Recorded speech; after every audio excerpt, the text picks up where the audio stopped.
अल्पवयीन मुलीचा खुनाच्या गुन्ह्यातील आरोपी वागडे क्राईम ब्रांच युनिट 5 ठाणेकडून जेरबंद। सदर गुन्ह्याचा सखोल तपास करण्याकरिता व पोलीस निरीक्षक सलील भोसले यांनी सहाय्यक पोलीस निरीक्षक शरद पाटील, सहाय्यक पोलीस उपनिरीक्षक राजेंद्र चौधरी, पोलीस नाईक बंडगर, पोलीस नाईक तेजस ठाणेकर, पोलीस शिपाई यश यादव असे एक पथक तयार केले। सदर पथकाने नमूद मयत अल्पवयीन मुलगी हिच्या राहते घरातून निघून गेली त्यावेळीपासून सीसीटीव्ही फुटेजची तपासणी केली असता नमूद मुलगी ही घरातून निघून ठाणे रेल्वे स्टेशन येथील रिक्षा स्टँड येथे आल्याचे दिसून आले।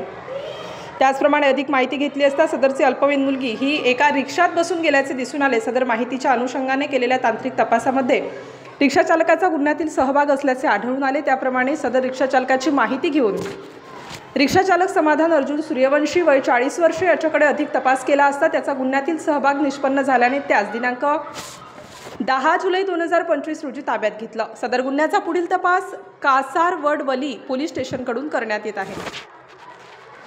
सदरची कारवाई माननीय अप्पर पोलीस आयुक्त डॉक्टर पंजाबराव उगले, पोलीस उपायुक्त गुन्हे श्री अमरसिंह जाधव यांच्या मार्गदर्शनाखाली माननीय सहाय्यक पोलीस आयुक्त शोध गुन्हे 1 शेखर बागडे, गुन्हे शाखा घटक 5 वागळे ठाणेचे वरिष्ठ पोलीस निरीक्षक सलील भोसले, पोलीस निरीक्षक नितीन पाटील, सहाय्यक पोलीस निरीक्षक भूषण शिंदे, सहाय्यक पोलीस निरीक्षक पल्लवी ढगे पाटील, सहाय्यक पोलीस निरीक्षक शरद पाटील, पोलीस उपनिरीक्षक तुषार माने, सहाय्यक पोलीस उपनिरीक्षक चौधरी, पोलीस हवालदार निकम, पोलीस हवालदार शिंदे, पोलीस हवालदार कारले, पोलीस हवालदार रावते, पोलीस हवालदार पालांडे, पोलीस हवालदार काटकर, पोलीस हवालदार पाटील, पोलीस हवालदार जाधव, महाराष्ट्र पोलीस हवालदार गीते, महाराष्ट्र पोलीस हवालदार महाले, महाराष्ट्र पोलीस नाईक गारडे, पोलीस नाईक बंडगर ठाणेकर, पोलीस शिपाई शेडगे, पोलीस शिपाई शिकारे, पोलीस शिपाई यादव या पथकाने ही कारवाई पार पाडली आहे।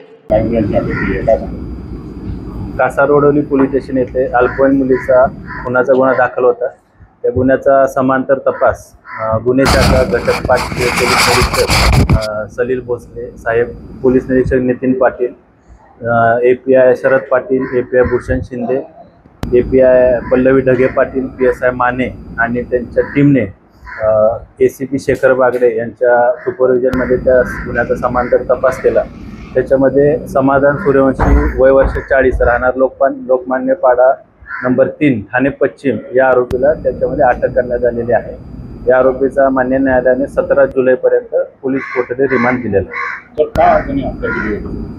प्राथमिक तपासामध्ये आरोपीनं अल्पवयीन मुलीची ओढणीने गळा दाबून हत्या केल्याचे निष्पन्न झालेलं आहे, परंतु त्यामागचं कारण या रिमांडमध्ये जो काय तपास होईल त्याच्यामध्ये निष्पन्न होईल नक्की काय कारण होतं किंवा काय त्यांचा वादविवाद झाला का किंवा काय इतर शारीरिक अत्याचाराचा काय संशय आहे का त्या अनुषंगाने देखील आम्ही तपास करत आहे। आरोपी हा रिक्षा चालक आहे। मागील 12-13 वर्षापासून तो ठाण्यामध्ये रिक्षा चालवण्याचं काम करतो। ज्यावेळी ही बॉडी आढळली त्यावेळी आपण अपहरणचा गुन्ह्याच्या हिशोबाने आपण तपास करत होतो। नेमकं ज्यावेळी हा आरोपी आपल्याला भेटलेला आहे तपासामध्ये काय नेमकं तुम्ही सांगितलं असते? आम्ही सध्या आरोपीला अटक केलेली आहे। मान्य न्यायालयाने त्याची 17 जुलैपर्यंत पोलीस कोठडी दिलेली आहे। पोलीस कोठडीमध्ये अधिक तपास केल्यानंतर त्यानं शारीरिक अत्याचार केला आहे का किंवा त्यांचा काय देवाणघेवाणीचा पैशाचा वाद आहे का किंवा इतर अजून कुठलं काय कारण आहे का ते स्पष्ट होईल तपासामध्ये। ही अल्पवयीन मुलगी आहे त्यामुळे त्याचं आपण वेअर अबाउट डिस्क्लोज करत। 4 तारखेला ती ठाणा रेल्वे स्टेशन या ठिकाणाहून निघाली। त्या आरोपीनं तिला त्याच्या रिक्षामध्ये बसवून मानपाडा, भिवंडी, त्याचबरोबर मानकोली आणि ठाणा पश्चिममध्ये इतर काही परिसरामध्ये फिरवल्याचं प्राथमिक तपासामध्ये निष्पन्न झालेलं आहे। त्यानंतर त्यानं वाघबीळ गावाच्या जवळ सुनसान जागेमध्ये तिचा गळा आवळून खून केला आणि तिची बॉडी त्या ठिकाणी त्यानं टाकून दिली होती।